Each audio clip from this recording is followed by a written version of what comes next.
Visakhapatnam airport లో 2 దశాబ్దాలకు పైగా తమ జీవితాలను అంకితం చేసి పనిచేసిన సుమారు 170 మంది కాంట్రాక్టు కార్మికుల భవిష్యత్తును ప్రభుత్వం గాలికి వదిలేయడం తీవ్ర ఆందోళనకరమైన విషయం అని వైసీపీ నాయకులు మాజీ మంత్రి గుడివాడ అమర్నాథ్ మండిపడ్డారు.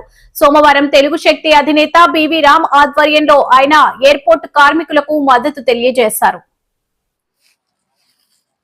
విశాఖపట్నం ఎయిర్పోర్ట్ లో దాదాపు 170 మంది కాంట్రాక్ట్ కార్మికులు గడిచినటువంటి 20-25 సంవత్సరాలుగా కాంట్రాక్టర్ ఎవరు మారినా సరే వర్కర్స్ మాత్రం వీళ్ళే దాదాపు 20-25 సంవత్సరాల నుంచి పనిచేస్తూ ఉన్నారు.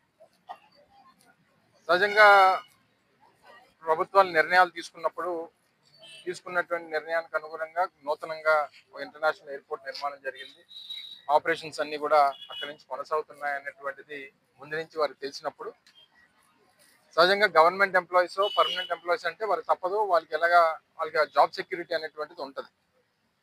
కానీ దీని మీద ఆధారపడి ఉన్నటువంటి కుటుంబాలు కేవలం వారే కాదు, వారి కుటుంబ సభ్యులు కూడా దీని మీద ఆధారపడి ఉన్నటువంటి వారు.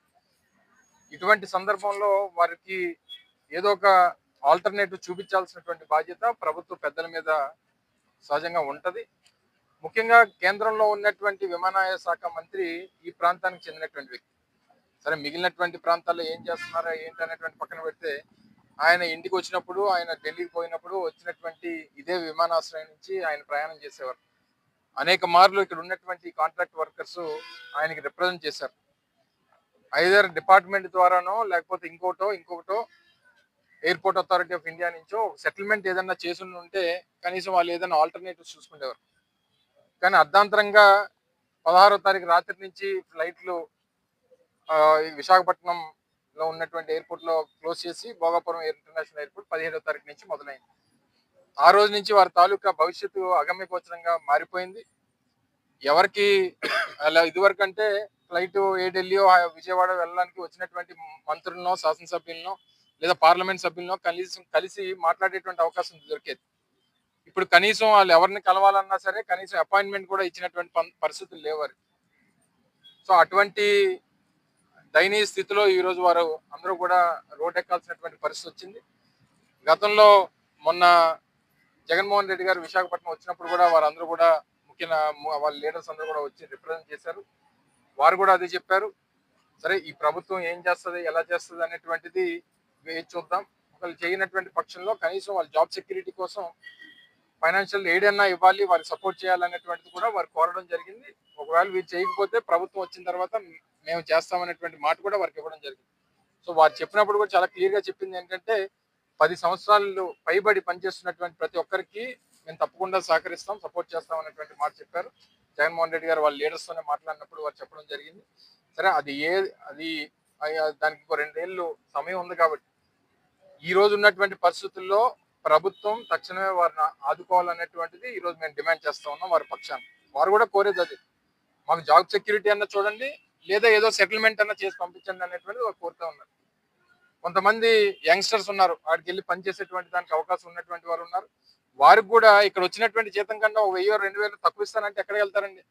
55 కిలోమీటర్లు ప్రయాణం చేసి వెళ్ళాలంటే వాళ్ళకి రోజువారీ ప్రయాణ ఖర్చులకే వాళ్ళ జీతం పోతే వారు దేనికి వెళ్ళాలి? ఊరికనే స్వచ్ఛంద సేవా సంస్థలు పనిచేసేటువంటి దానికి కాదు కదా. వాళ్ళ జీవనం కోసం, వాళ్ళ కుటుంబాన్ని బ్రతికించడం కోసం, వాళ్ళ పిల్లల్ని చదివించడం కోసం, వాళ్ళకి భవిష్యత్తుని ఇవ్వడం కోసం పోరాటం చేస్తూ ఉన్నారు. ఇంతమంది అంతా కలిపి 170 మంది ఉన్నారు. వాళ్ళకి బ్యాలెన్స్ వాళ్ళకు ఉన్నటువంటి ఏజ్ లిమిట్ చూసి వాళ్ళ ఏజ్ ప్రకారం ఏదైతే సెటిల్మెంట్ చేయాలో చేస్తుంటే, వారికి ఉన్నటువంటి జీతం ప్రకారం ఏదో సెటిల్మెంట్ చేస్తుంటే వారు ఇక్కడ ఏదో ఆల్టర్నేటివ్ చూసుకొని వారికి ఉన్నటువంటి అవకాశాలు నేను చూసుకునేవారు. సో కనీసం ప్రభుత్వం స్పందించకపోవడం, కలిసినటువంటి ప్రతిసారి మీకు ఏదో చేస్తాం చూస్తాం, మీకు డెఫినెట్ గా మీకు ఏదో చేస్తాం అనేటువంటి మాట చెప్పేసి వెళ్ళిపోయేటువంటి పరిస్థితి వస్తే, సో డెఫినెట్ గా వారి పక్షాన మా పార్టీ కానీ లేదా స్వచ్ఛంద సేవా సంస్థలు నుంచి పనిచేస్తున్నటువంటి సోదరులు రామ్ గారు కానీ, మిగిలినటువంటి ప్రజాగాయకుడిగా ఉన్నటువంటి దేవశ్రీ కానీ, ఇటువంటి వారు అందరూ కూడా అనేక మంది ఇందులో ఇన్వాల్వ్ అవుతా ఉన్నారు. స్థానికంగా మా డిప్యూటీ మేయర్ గా ఉన్నటువంటి పనిచేసినటువంటి శ్రీధర్ గారు కానీ, మేము మాజీ శాసనసభ్యులు మేము కానీ అందరం కూడా న్యాయమైనటువంటి ఒక డిమాండ్ కోసం తప్పకుండా ప్రతి ఒక్కరి తాలూకు సహకారం ఎప్పుడు కూడా ఉంటది. వారు ఏ పోరాటం చేసినా ఆ పోరాటానికి మా తాలూకా పూర్తి సహకారాన్ని అందిస్తాం, వారికి మద్దతుగా నిలబడతాం. వారికి న్యాయం జరిగేంత వరకు, వారికి మంచి జరిగేంత వరకు, వారి కుటుంబాలకు మేలు జరిగేంత వరకు కూడా వైఎస్ఆర్ కాంగ్రెస్ పార్టీ వారికి తోడుగా ఉంటుంది అన్నటువంటి విషయాన్ని తెలియజేస్తాం. నిరసన కార్యక్రమం చేస్తున్న ఎయిర్పోర్ట్ కార్మికులకి ఇక్కడికి ఇచ్చేసిన వైఎస్ఆర్సీపీ నాయకులు మరియు మాజీ మంత్రి గురుడు అమర్నాథ్ గారికి ధన్యవాదాలు తెలియజేస్తున్నాను. ఎందుకంటే ఇది ఒక సమస్య ఉదయం నుంచి రావాలి, కానీ వేళ కూటమి ప్రభుత్వం ఉదయం లేదు. అది ఎందుకంటే కేవలం వాళ్ళకి సమాజమే దేవాలయం అన్న పదాన్ని కార్పొరేట్ సంస్థలే దేవాలయంగా మార్చారు, బడాబాబులే మా దేవులుగా మార్చుకున్నారు. ఇది నిజంగా సిగ్గుచేటు. ఈ రోజు మీరు మాట్లాడితే మేము ప్రజల కోసం పనిచేస్తాం, మీరు ఈవేళ ప్రజల కోసం పనిచేస్తున్నారా కార్పొరేట్ కోసం పనిచేస్తారా చెప్పాలని చెప్పి చంద్రబాబు డిమాండ్ చేస్తున్నారు. ఈ రోజు 170 మంది కార్మికులకి మీరు సాయం చేయాలని అడుగుతున్నారు. ఇది మరి ఈవేళ తెలుగుదేశం పార్టీ చంద్రబాబు గారు నేను ప్రపంచ స్థాయి నాయకుడిని అని చెప్పుకుని మీరు ఒక 170 మంది కార్మికులకి మీరు ఉపాధి కల్పించలేకపోతే ఎందుకు అడుగుతున్నారు? ఇదిగో బ్రతికని అడుగుతున్నా. మరి వేళ లోకేష్ గారు మాట్లాడితే మేము కాబోయే భావి ముఖ్యమంత్రిని చెప్పుకుంటున్నాం, మరి 170 మంది న్యాయం చేయని వాడు రేపు 5 కోట్ల మందికి న్యాయం ఏం చేస్తారు అడుగుతున్నా. ఒకటే కోరుతున్నారు, ఈ రోజు మీరు తప్పులు చేసి డిఎస్సి స్కాములు చేసి అన్ని చేసి ఈవేళ ఈ కార్మికులు స్వచ్ఛందం చేస్తుంటే దీని వెనకాల వైఎస్ఆర్సీపీ అని చెప్పి తప్పుడు మాట మాట్లాడుతున్నారు. మరి నాడు అమరావతి ఉద్యమంలో 3 రాజధానులు గురునాథం చేత మీరు చేయించారు.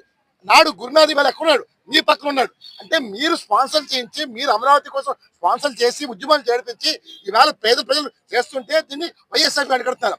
మాట్లాడితే గొడ్డల పార్టీ అంటున్నారు. ఏం గొడ్డల పార్టీ? ఆ గొడ్డలతో ప్రజలు నరికి పాడేస్తారు. ఒకటే చెప్తాను, దయచేసి ఒక పార్టీని పార్టీగా గౌరవించండి. అంతేకాదు 40% ఓట్ బ్యాంక్ వచ్చింది. ఈ రోజు మీరు రావాల్సిన పోయి వాళ్ళు వచ్చి సంఘీభావం నిలబడ్డారు. సిగ్గుండాలి. మరి ముఖ్యమంత్రి గారు మాట్లాడితే ప్రతి ఇంటికి నేను పెద్ద కొడుకు అంటారు. పెద్ద కొడుకు బాధ్యత ఏదని అడుగుతాను. ఈవేళ తెలుగు శక్తి ఒక అన్నగా, తమ్ముడుగా, కొడుకుగా, మనవడుగా మీ వాడిగా వచ్చాను తప్ప నాకు కాదు. ఒకటే కోరుతాను, చంద్రబాబు ఇప్పుడు మైండ్ సెట్ మార్చుకోవాలి. మారకపోతే నాడు స్వతంత్రం రావాలని, స్వార్థం నశించాలి, కుల మత వర్గ ఎలాగైతే పోరాటం చేస్తారో అదే పని చూడబోతున్నారు. మరి చంద్రబాబు నాయుడు ముఖ్యంగా ఎస్సీలు అంటే చురుకుని భవనం, ఎస్సీలు అంటే వీళ్ళకి అసహ్యం. ఇదే ఇవాళ ఎస్సీలు, ఇందులో చాలా మంది ఎస్సీలు ఉన్నారు. కేవలం వీళ్ళకి అణచివేయాలి, తొక్కిపడేయాలి ఆక్రందంతో అసూయతో ఉన్నారు. ఇప్పటికైనా మారకపోతే రేపు జీవీఎంసీ లెక్కలో అన్ని వాటిలు ఓడించి గుణపడి చెప్తారు. చంద్రబాబు ఇప్పటికైనా మైండ్ సెట్ మార్చుకోమని తెలుసు.